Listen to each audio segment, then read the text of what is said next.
Good morning, everybody.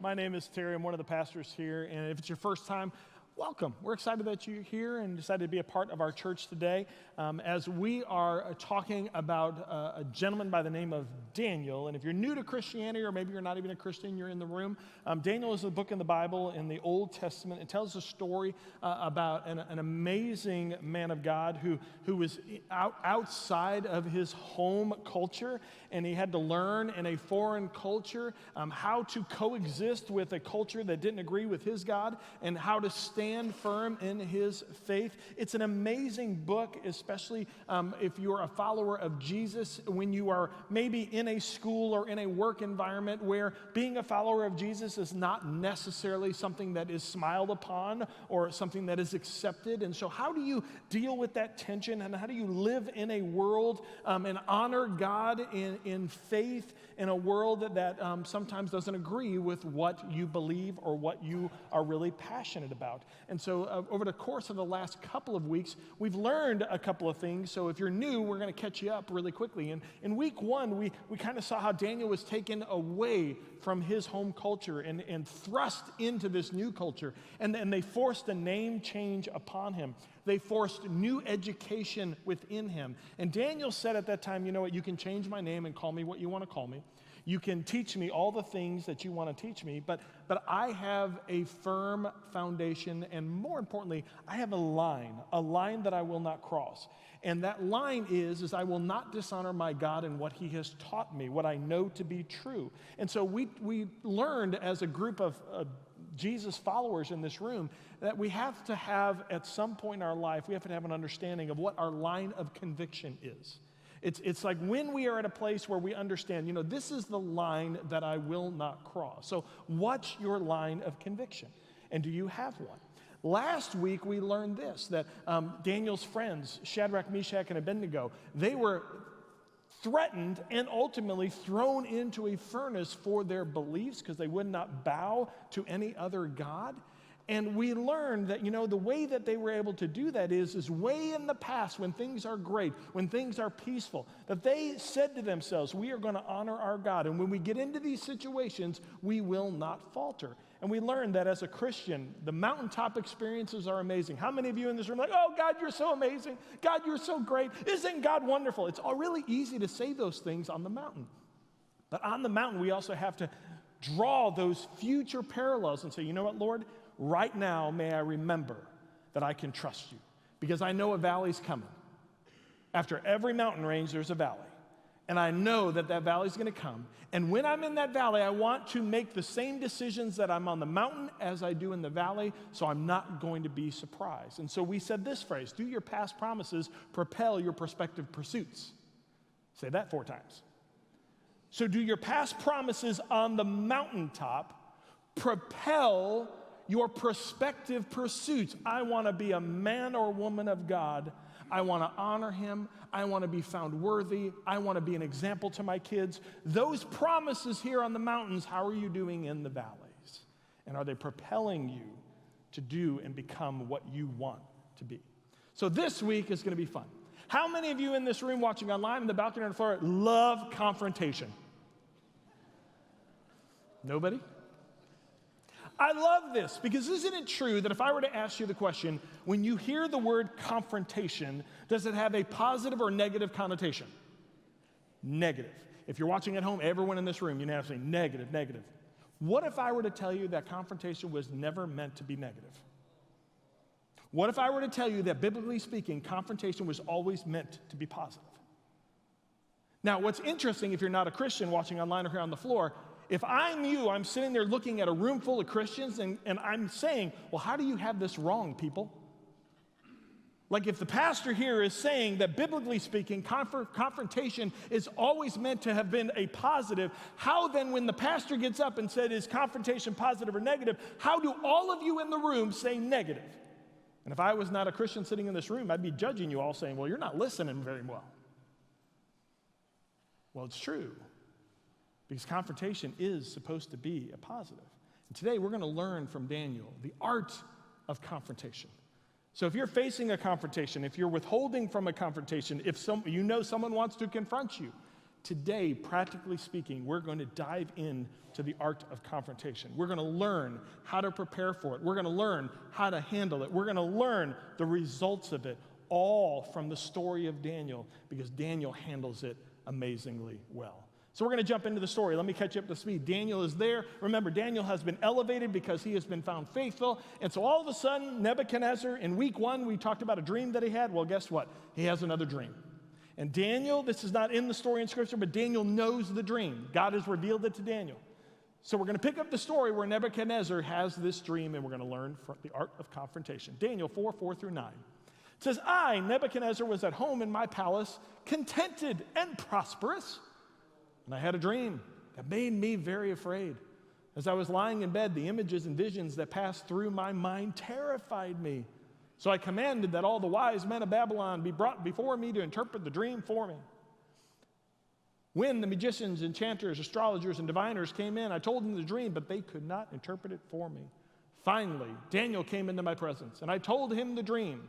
His name that they changed it to was Belteshazzar, and after the name of my God, and the spirit of the holy gods is in him. I, Nebuchadnezzar, said, Belteshazzar, chief of the magicians, I know that the spirit of the holy gods is in you, and no mystery is too difficult for you. Here is my dream. Interpret it for me. Now, in confrontation, before you enter into a confrontation, there's some preparation that needs to happen. And if you are ready for a confrontation, the first question that you have to ask yourself is, what is driving the confrontation? I believe part of the reason why we look at confrontation as a negative is because we use confrontation in the negative. In other words, we abuse confrontation.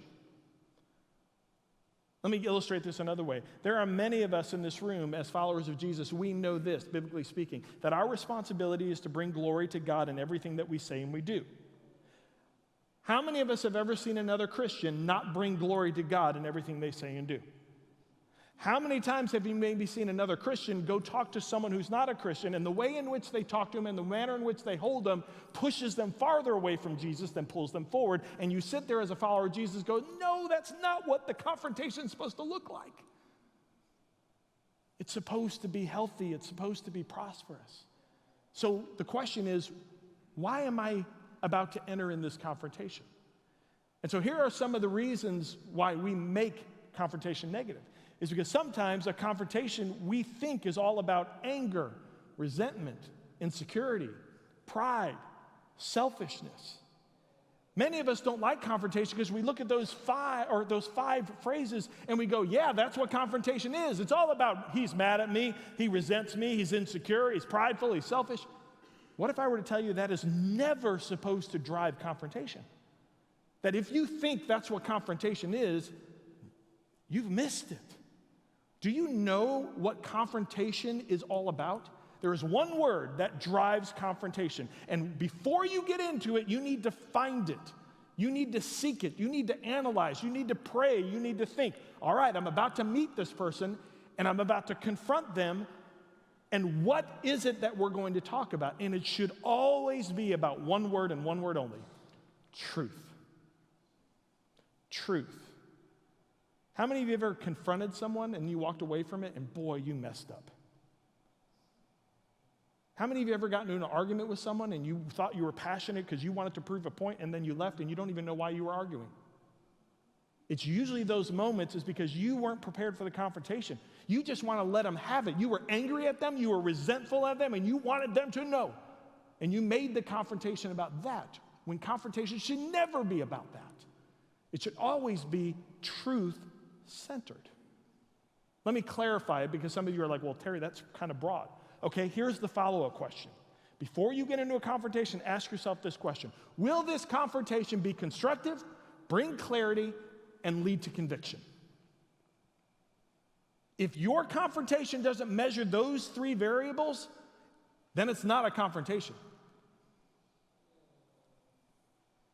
Some of you are like, oh man, I got a lot of work to do. But the first thing you have to do is you have to bring clarity to the confrontation that's about to happen before you even get into it. We continue on, Daniel 4:19.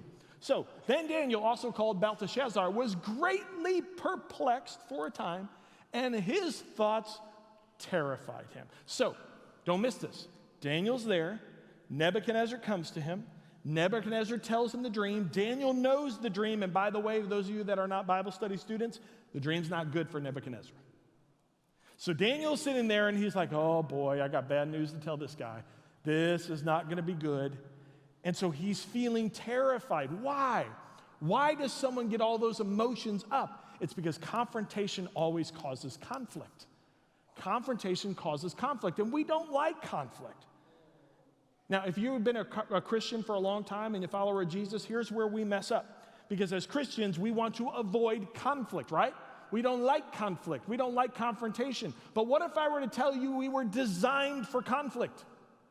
What if I were to tell you that every day of our life we should be in conflict? Well, Terry, that's dumb. Really? How many of you are sinners in this room? How bunch of liars. Gosh, lying in church. If you're not a Christian, guess what? We're all sinners. How many of you sinned this morning? Liars. Remember, it's not just action, it's thoughts. So guess what? We are all sinners. And what does God call us to? He calls us to be more like Him. And He is perfect. So guess what that is? Conflict. Every day of our lives, if you want to be a follower, if you're not a Christian, if you want to be a follower of Jesus, get ready for everyday conflict, everyday tension, everyday battling sin. Why do you think some people give up on their faith? They don't want the conflict anymore because they have an expectation that being a Christian means everything's hunky-dory. If you're under the age of 35, ask the person next to you what hunky-dory means. But that's what happens is you think as Christians, no, we're supposed to be peaceful. There's no conflict. No, that's a lie. That's not what the Bible actually teaches. The Bible actually teaches that we will be persecuted every day of our lives. We will be in conflict because we are sinners. That's the truth. So living in the tension is a wonderful thing. When we don't live in the tension, watch out. The enemy is loving life right now. He is fooling you. Some of you are like, well, Terry, what kind of conflict are you talking about? What is conflict? Here's the definition of conflict. You ready? Conflict is a struggle or disagreement between opposing forces, ideas, or interests. How many of you see conflict every day? Why are we surprised at confrontation? We live a life designed for confrontation and conflict. And so some of you are like, gosh, I didn't even realize that. Do you want to know why we don't realize that? It's because sometimes conflict clutters clarity. Conflict clutters clarity. How many of you ever, all of a sudden, you were best friends with someone and then you don't know how after 3 months you hate each other? It's because conflict clutters clarity. Emotions get involved. We don't communicate. And then all of a sudden, we don't know why we're not talking to each other anymore. Like, why is this? I just don't understand. It's cluttery. Let me give you another illustration. There was a pastor at a church. And the pastor all of a sudden started getting wind that the worship person, her name was Dorothy, didn't like him. He didn't know why. But he didn't want to confront, and so he just kind of ignored it. Well, then all of a sudden, the conflict was getting, pretty clear. And he kept avoiding it. And so he went up one Sunday and he was preaching a message on commitment. And at this church, at the end of the message, then Dorothy would get up and she would lead the congregation in a song. So he sat there and he went ahead and he preached on commitment. And then Dorothy came up and led a song named I Shall Not Be Moved. And so the pastor sat there and was like, you know what? I think she's doing this on purpose. So then the next week he got up there and he went ahead and preached a message on tithing. And he talked about how every believer, we have a responsibility to give to the kingdom. And then she got up at the end of the message and she sang the song, Jesus Paid It All. Now he's really thinking something's going on. So the next week he wanted to get her a little bit, so he wanted to talk about gossiping because he figured she's just talking to everybody in the church. So he got up and he preached the message on gossiping, and then she got up after him and then she sang the song, I Love to Tell the Story. So now this pastor is really angry and really upset. And so it's week 4, he gets up and he is just like, you know what, this congregation, they have it out for me. So he looks at the congregation and he basically says this. He says, hey, he said, I'm thinking of going ahead and resigning. And guys, if you can go back to the last screen, please. He thinks about resigning. And then all of a sudden, he sits there and says, she says the song, "Oh, Why Not Tonight?" So then I love it at the end, he comes up for the fifth week, and he walks up against the congregation, and he looks at the congregation, and he says, "You know what? Jesus led me to this place, and I love you, but Jesus is taking me out." And she got up and she sang the song, "What a Friend We Have in Jesus." Do you see how an avoidance of confrontation can clutter clarity? Many of us, we laugh at that, but we know it's true in our own lives, don't we? When walls are built between husbands and wives, when walls are built between friendships, because we refuse to confront, because we refuse to communicate, conflict clutters clarity. Because confrontation was never meant to be about emotions or anything, it's only about truth. Continuing on.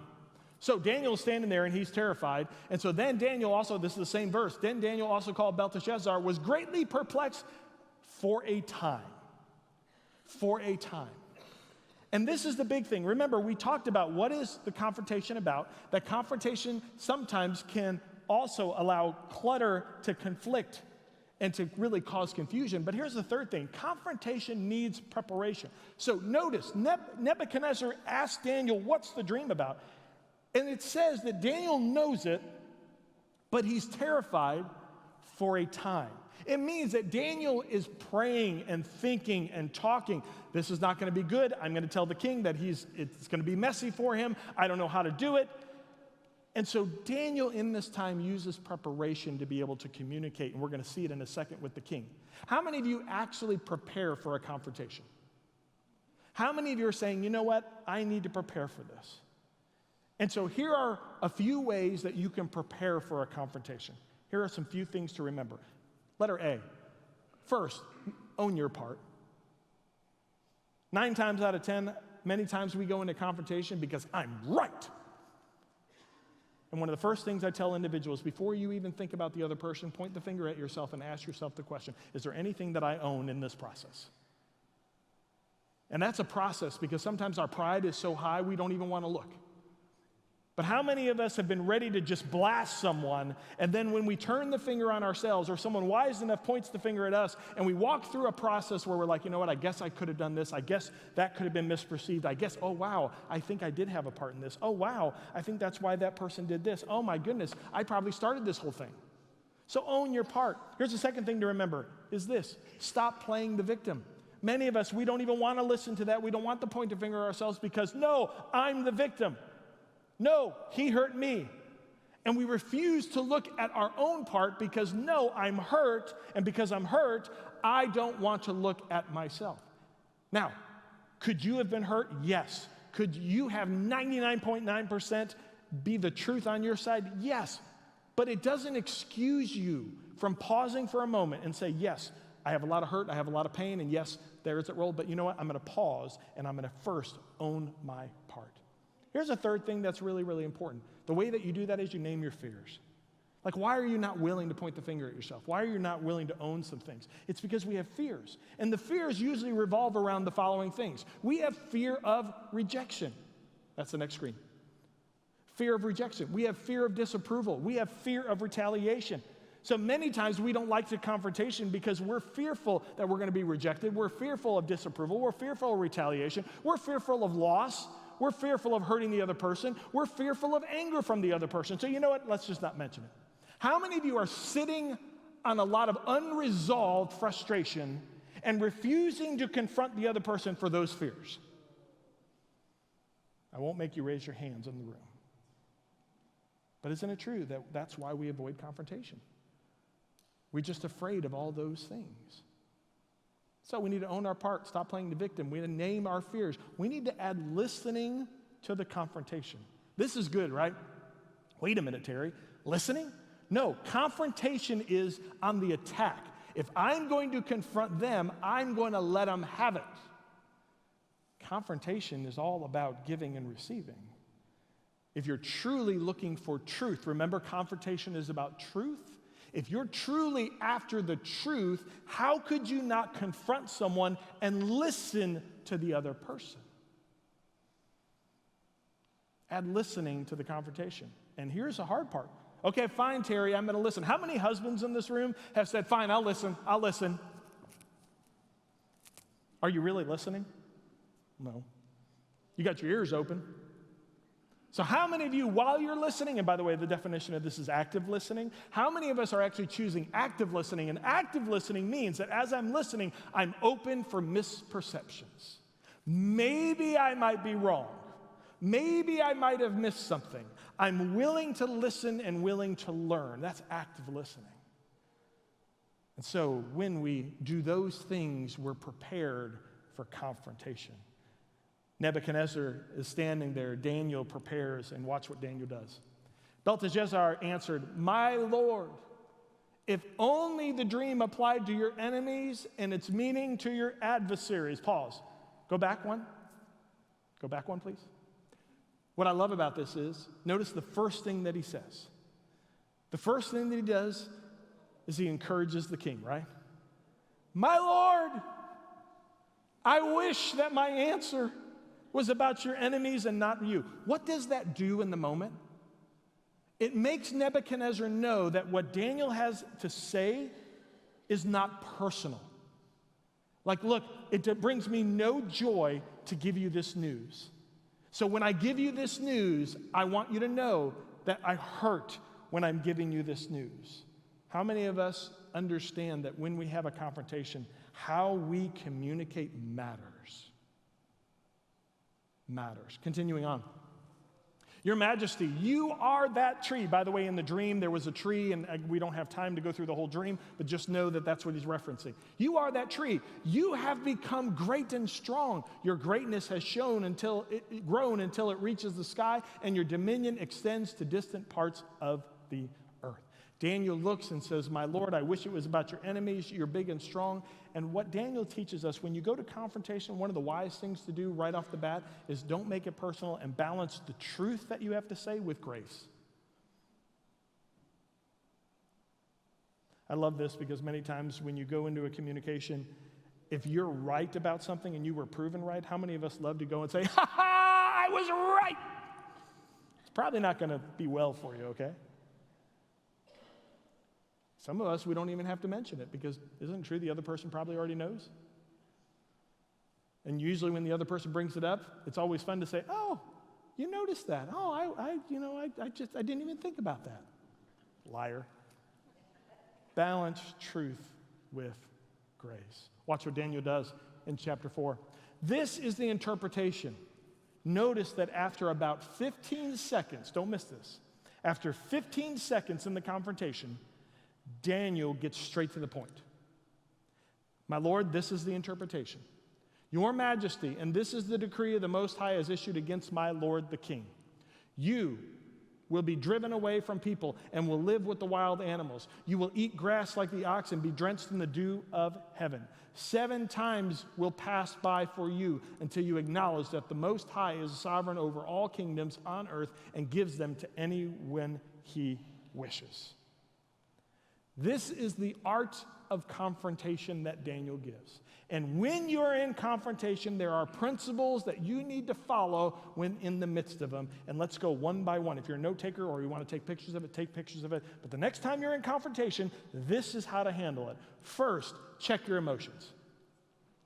Before you get into the confrontation, check your emotions. If your emotions are not in a good place, do not get into the confrontation.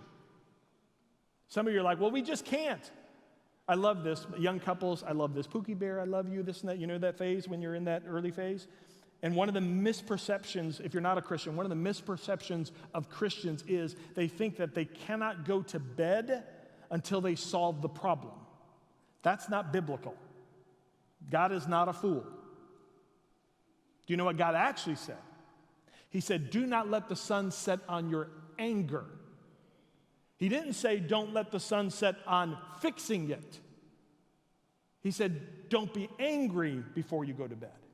So do you know how my wife and I, we've learned over a lot of years of marriage? It's very simple. We just look at one another and we agree to disagree. And then we say, we're going to agree to disagree and we're going to talk about this at another point because we have to get a good night's sleep. And arguing at 1 o'clock in the morning is not healthy for anyone. So some of us, we need to learn how to check our emotions. We need to give direction in 15 seconds. If you're a business leader and you have to have a negative conversation, don't go around the whole world trying to manipulate the emotions of the room to come to you. What you need to do is you need to be really frank and very clear and to say, hey, I'm really glad we had the opportunity to sit down. I really appreciate your heart in this. And by the way, this conversation is not going to be a fun conversation. And the reason why you do that, do you know why you do that? It's because the other person is sitting there and the other person is wondering, why are we here? And the other person is sitting there and they're listening to you go over here and over here and over here and over here and over here and over here and over here, and they're just sitting there, and then they feel like a pawn being set up. So if you have to have a negative conversation with someone, you sit down and you get straight to the point. Daniel did. My Lord, I want you to balance grace and truth, and I want to tell you how amazing I think you are. This is not personal. And here is the interpretation. So some of us in this room, we have to learn to get straight to the point. And the reason why is that the other person will be able to lock in and focus in on what you have to say. To find the problem, stay focused. Use, when you did this or do this, it makes me feel like this. Make it about your feelings in the moment. When you did this, it made this person feel this. And the reason why you do that is you can't take away my feelings. You can argue with me about truth all day long, but you can't take my feelings away. When you went ahead and you crashed into my car because you were mad that I was parked in your spot, it made me feel like you wanted to kill me. No, I didn't want to kill you. Oh, you felt that? I'm so sorry. I wanted to maim you a little bit, but I didn't want to kill you. That's over-exaggeration. When you put on the football game when I was talking to you, it made me feel like I was invisible. Honey, when did I do that? What do you mean, when did you do that? You did that. Why do you think I've been angry for the last 2 hours? You're angry? Yes, because it made me feel like I was invisible. Honey, I'm so sorry. I didn't even realize I did that to you. You didn't realize that you cut me off? No, I'm so sorry. I didn't hear you. You mean you didn't hear me? No, I didn't hear you. I would never want you to feel invisible. Oh, Pookie Bear, I love you. Do you see? When you do this, it makes me feel like this, can really open the doors. Give affirmation. Own your part. Apologize if you have to. Avoid the word should. A wise counselor once said this: don't should on yourself. You should have done this. I should have done this. I should have done this. You should have done this. You can't change that. Can't change it. So stay in the moment. Now what? Have clear direction for change. Is the confrontation moving somewhere? When you're in the art of confrontation, you have to have an exit strategy. You have to know where you're going to end it. So many people get into a conversation. How many of you have been in an argument for 4 hours and you don't even know where you started? It's because you have no exit strategy. You don't have no truth or clarity or where you're going. And so you have to beforehand do the preparation so that you know this is ultimately what I want to resolve. And when it's resolved, then you're done and you move on. So be specific. Be forgiving, reconcile, and trust. Well, Terry, I can't do that. Oh, you can.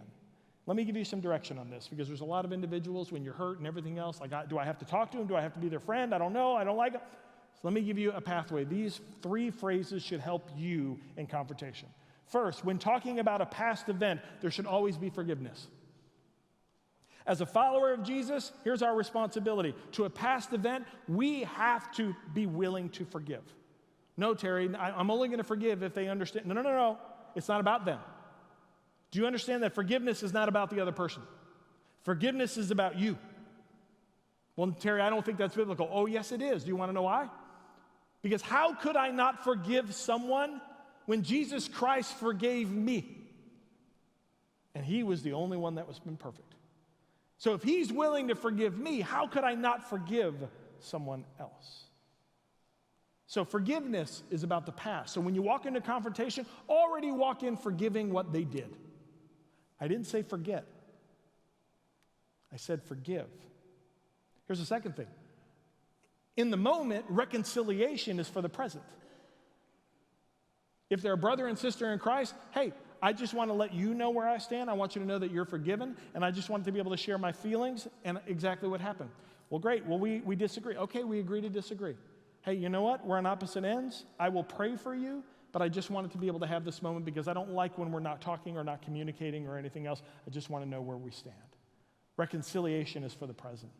And then what should be the goal of every believer should work past that reconciliation to build and give trust. Guess what? How do you build and give trust? Whatever the disagreement was, you work hard on not allowing that to happen again. You always do this. You always do this. By the way, don't say always, don't say never, because you're not perfect. And so if the confrontation is about something, then there should be an action step for both of you to be able to move past that, to build trust and earn trust moving forward, which is wonderful. Now, Daniel confronts Nebuchadnezzar. Now, I want you to imagine this. Daniel's there, and he tells Nebuchadnezzar, it's not going to be good for you. And he tells him the whole dream. You're going to end up like an ox. You're going to, the dew is going to be, it's going to be messy for you. And he tells him this. And Nebuchadnezzar goes, oh my gosh, that's awful. And then 5 days go by. Nothing happens. A month goes by. Nothing happens. 2 months go by. Nothing happens. 6 months go by. Nothing happens. Now, if you were there and you were Nebuchadnezzar, what would you think of Daniel? Liar. You don't know what you're talking about. Do you know how long it took for that dream to come true? Let's read together in verse 28. All this happened to King Nebuchadnezzar 12 months later. 1 year. Could you imagine being Daniel? God, I prepared for it. God, I was there for it. And God, I confronted and I did everything right. And then, God, what are you doing? Like, I did the right thing. Now I'm being made fun of. Now I don't have any credibility. Like, how could you do that, God? How many of you got into a confrontation with someone and the other individual is laughing all the way and telling everybody this and that, and you're standing there going, you know what, I did all the right things, and I'm still holding the bag. Here's the beauty of confrontation. You can't control that. So here's the fifth thing you need to remember. The success of confrontation isn't in the payoff, but the purpose. Confronting has nothing to do with getting what you want. You confront because as a follower of Jesus, community matters. Forgiveness matters. Honesty matters. Truth matters. Clarity matters. As followers of Jesus, we do it because that purpose matters. Not because I'm going to confront so I can get this. That's not what confrontation is about. Not at all. So, who do you have to confront today? Who do you have to bring clarity and truth with today? What's holding you back from forgiving? I close with a quick story. On the 50th anniversary of Normandy D-Day, a group of veterans who were actually on that beach, they all traveled together thinking this could be their last opportunity to go to France and go to those beaches. And they had a guide there ready to receive them, and when they came, they brought them, and they asked the guide, could you do us a favor after the ceremony's over? Would you mind taking us to a few of the towns that we bombed? Because we just want to revisit the community, and after they bombed them, they would go into those community, and so they had a lot of connection there, and they asked, can we go into those towns? And so they said yes. So they would go from town to town, and they would find people in the community and see all the changes that would happen, and it was overwhelming for them. And then all of a sudden they stopped in one of the towns, and that used to be under German control during that time. And they went into a pub. And when they walked into a pub, the guide's name was Francois, and he's the one writing the story. And Francois noticed that there were a group of Germans who were sitting at a table. And he noticed that they were all former veterans, German soldiers. You see, 50th anniversary, those soldiers also were doing a little tour because it had been 50 years since they were there. So Francois was worried that, oh my gosh, a confrontation is going to happen and this is not going to go well. And so all of a sudden there was an awkwardness and a tension when the American soldiers realized there were German soldiers sitting at the table. And Francois was trying to persuade the American soldiers to leave and to go to the next town. When all of a sudden one of the American soldiers who knew how to speak German walked over to the table and engaged them in conversation. After 15 minutes of discussion, the veterans of the German army welcomed the Americans to come to the table, and within 15 minutes they were all laughing and crying and talking. And the reason why is the German soldiers said that they were visiting the towns that they were constantly running from because the Americans were bombing them and they had to retreat to different towns. And the Americans said, we were the Americans who were bombing. And they both agreed that the war was terrible. And they both apologized to one another for their acts within it. And they were reconciled after 50 years at this table. My point is this: you might think there's no way you can confront someone because of fear of what might happen. If American and German soldiers, after 50 years of trying to kill each other, can come to a table and come to reconciliation, you can too.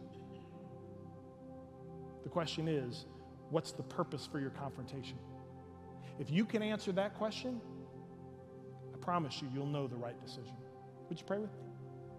God, thank you so much for the truth that Daniel brings to confrontation. Thank you, God, for the truth of that message. And I pray for my brothers and sisters watching online, balcony, on the floor. I pray, God, that we would put our pride down, that we would open our hearts, and that we would be willing to approach the art of confrontation. So, God, give us that wisdom. Who is that person that we need to talk to? And I pray that we'd be faithful to follow through. For it's in your precious name we pray. Amen. May God bless you.